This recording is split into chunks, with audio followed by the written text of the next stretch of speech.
વાળ કેટલા બધા જુઓ ખાલી તમે, આટલા બધા વાળ વધે, ચોટી બંધ નાખી આમ કરી. તો સવારમાં મમ્મીએ બધી હતી ચોટી આમ કરીને કિરણના વાળમાં મસ્ત આમ ચોટી. ફોર્મ બીજું ભરાઈ નાખ્યું છે અને મામલતદાર બંધ થવાનો ટાઈમ થઈ ગયો છે એટલે અમે ફટાફટ સ્પીડમાં ફોર્મ આલી દઈએ ને પછી બંધ થઈ જાય તો પછી કાલે આવવું પડશે.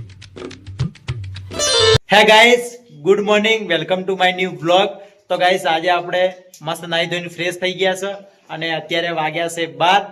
તો ગાઈસ આપણે જવું છે ડીસા થોડા કામ માટે. અલ્પેશને થોડા આપણે દાખલા બીજા કઢાવવાના છે, એના માટે આપણે ડીસા જવું છે.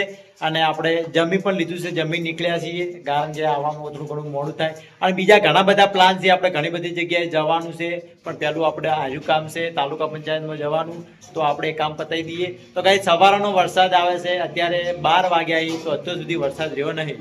તો ગાઈસ સવારે ચાલતું હાઈવે સુધી જવું પડે તો આપણે રિક્ષા મળે. અને તમે જુઓ ખાલી કાગડો પર છત્રી થઈ જાય, આપ રાખ, 12 બાજુ રાખ થોડે. તો કે ગાઈસ હું પણ થોડો પલડું છું અને છત્રી પણ જેવડી ખબર નાની છત્રી એક જણ ઉડે ને એવડી છત્રી છે, છત્રી પણ મોટી નહીં અમારી જોડે. તો અલ્પેશ તો પલડશે ચાલશે, હું ના પલડો છીએ ચાલે. તો ગાઈસ ચલો હાઈવે સુધી પહોંચી જઈએ. હાઈવે ઉપર આવી ગયા છે અને અત્યારે અમે હાઈવે ઉપર ઊભા છીએ અને હાઈવે ઉપર વરસાદ વધારે ચાલુ છે એટલા માટે કોઈ રિક્ષા અમને મળતી નથી. રિક્ષાની વાટ જોઈને અમે હાઈવે ઉપર ઊભા છીએ અને અલ્પેશ મને છત્રી ઉડાડે. હું તો અહીંયા પાર્લર છે પાછળના ભાગમાં એટલે અહીંયા ઊભો છું પત્ર નીચે. અને તમને બતાવી દઉં કે હાઈવે ઉપર રિક્ષા હેડી પણ કોઈ ઊભી જ નહીં રહેતી. તો ગાઈસ તમે જોઈ શકો કે હાઈવે ઉપર રિક્ષા આવી પણ કોઈ ઊભી રહેતી નહીં. અને અમારા અલ્પેશને મેં કીધું હતું કે તું રિક્ષા ઊભી રખાવવા માટે જા, પણ ભાઈ તો અહીંયા નીચે ઊભા છત્રી લઈ લેવડો રિક્ષા ઊભી રખાવો, આપણે મોડું નહીં થતું જવા માટે. એટલે ઊભી રખાવી પડી, કેમ ના ઊભી રહી, હાથ લોબો કરો.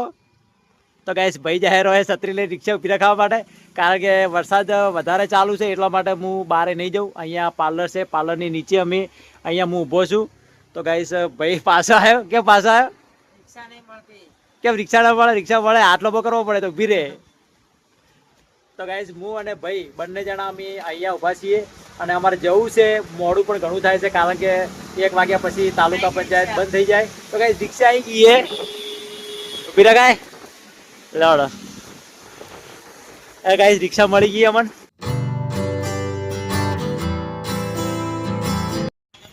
તો ગાઈસ અમે ડીસા પહોંચી ગયા અને અહીંયાથી અમારે ચાલતું જવું પડશે. જે અમે જગ્યાએ હું જોબ કરું છું એ જગ્યામાં જવું પડશે કારણ કે ત્યાં આગળથી અમારે પૈસા લેવાના છે. પૈસા લઈને અને પછી આપણે તાલુકા પંચાયતમાં જઈશું અલ્પેશને દાખલો કઢાવવા માટે.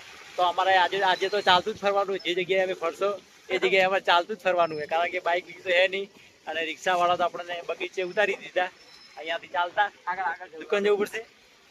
અને અલ્પેશને આ તો કિરણ જે જગ્યાએ જોબ કરે ત્યાંથી છત્રી અમે બીજી વાર લઈ લીધી કારણ કે એક છત્રીની અંદર બે ભેગા નતા આવતા. હાલ તો એક જ ચાલુ કરીએ, પણ વધારે વરસાદ આવશે તો બીજી છત્રીનો ઉપયોગ આપણે કરશું, નકે તો એને બંધ જ રાખશું. તો પહેલાં દુકાન જતા રહીએ ચાલતા ફટાફટ.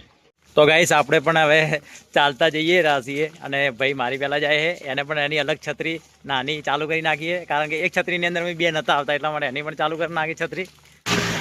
તો ગાઈસ આપણે આપણી દુકાને પહોંચવાઈ ગયા છીએ હવે. અને અલગ છત્રીની અંદર રહેવાની મજા આખી અલગ જ છે, કે ભેગા હોય તો મજા ના આવે, બાકી અલગ છત્રી હોય ને ઉડવાની મજા આવી જાય અને પલડે બી ના, સેફટી રહે. ગાઈસ અમે દુકાને આવી ગયા અને દુકાને તો કોઈ હાજર છે નહીં અને ખાલી અમારે ભોણુભા બેઠા છે. તો ભોણુભા આવરા, રામ રામ, શાંતિ. જોઈ જા વસંતભાઈ ક્યારે આવશે. અને વસંતભાઈ ગયા છે જમવા, એ આવે પછી આપણને પૈસા આપશે. તો પછી આવે એટલે અહીંયા વાડજી બેવું પડશે અને પછી આપણે પૈસા લઈને જઈશું તાલુકા પંચાયત. તો ગાઈસ અમે દુકાનેથી તો પૈસા લઈને નીકળી ગયા અને હવે ચાલતા ચાલતા જઈએ છીએ અમે તાલુકા પંચાયતમાં. અલ્પેશને દાખલા કઢાવવા ત્યાં આગળ જવું છે. હવે ખબર નહીં કે તાલુકા પંચાયત ચાલુ છે કે બંધ છે કારણ કે વરસાદ જેવો માહોલ હતો એટલે કદાચ બંધ બી હોય એવું કોઈ નક્કી નથી, ચાલુ બી હોઈ શકે. તો ચાલતા ચાલતા જઈએ છીએ.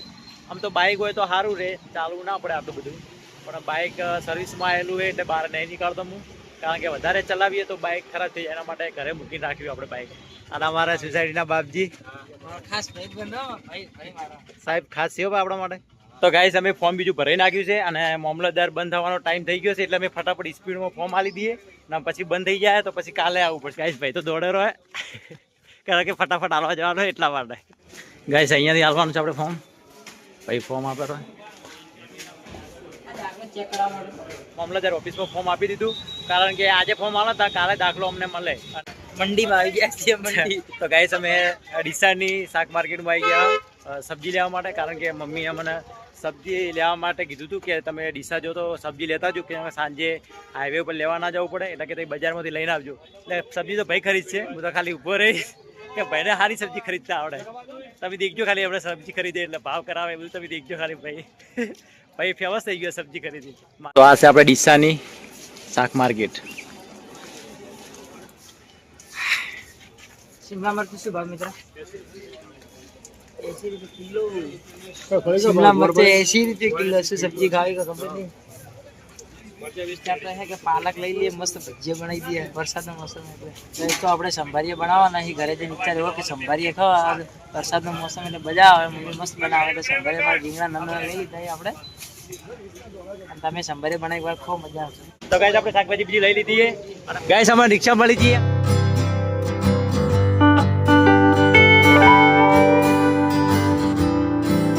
તો ગાઈસ અમે માર્કેટમાંથી મકાઈ લાવી હતી અને મમ્મી મકાઈ છોલીને અને એને બાફે છે, તો પછી બાફીને લાવે પછી આપણે ખાશું. અને ભાઈ તો કાચી ખાવા મળે, ઊંઘે મકાઈ કાચી ભાવે, પેલા બાફવા હાલતી મમ્મીને બાફી નાખે, કાચી ના ખવાય. ગાઈસ મકાઈ બહુ મસ્ત સારી મકાઈ લાગે, દાણા એકદમ મોટા મોટા લાગે, સારી મકાઈ છે નહીં? લે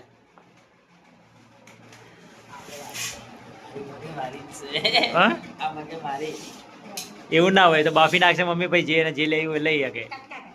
કટકા રાખી ના રાખે, કટકા કરી દેજે તપેલામ રે. ના એવડી મોટી તપેલામ તો હમાઈ નહીં, બાફશો તો કઈ રીતે બાફશો? હમાઈ તો નહીં, અંદર ધોઈ નાખો, સાફ કરી નાખો ને પછી બાફો. એના વાળ બધા કાઢી નાખો માથેથી. સાચી વાત, એ વાળ ભાઈ એના વાળ કેવું રહી જાય. તો ગાઈસ અમારા અલ્પેશભાઈ મકાઈ અમને બાફીને અમને ના આપ્યો, કારણ કે કોઈક રેસીપી બનાવે આખી અલગ જ બનાવે.